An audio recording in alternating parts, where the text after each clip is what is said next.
Hey YouTube, and thanks for watching Junkworks Garage.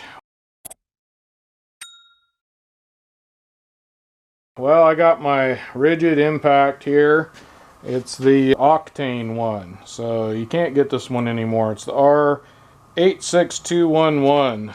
And anyways, I kind of figured this thing out now.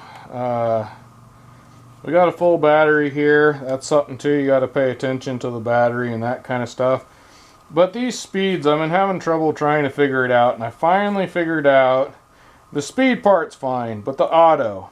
I got it set for auto 2, as you can see right now, and I realized how to get it to, for the most part, be pretty steady on the amount of torque it makes, I guess you would say.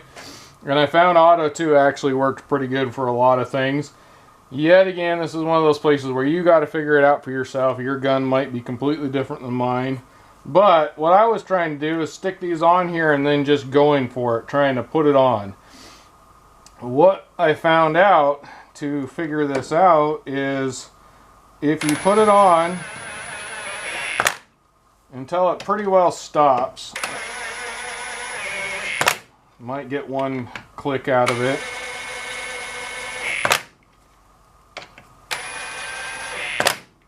There you go. Now all those are started and equally put on there. Now I can actually just take this. I'm going to start with this one up here actually.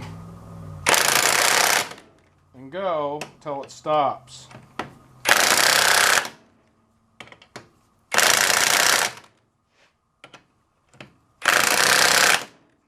Now yet again, you need to do your own research and check it out for yourself. But I have found that gets those pretty well to the right torque spec, at least for what I want for this rig. And actually my trailer, I've found that that does about the same, so that seems to work for me. But in the end, you need to be responsible for your own equipment and safety and all those kind of things. I'm not responsible for it if you do what I just showed and you snap a bolt off or something like that. So there you go. Now you know. Now get out there and get your junk working. Thanks for watching Junkworks Garage, where I'm proud to say I'm a jack of all and master of none. You all have a good one.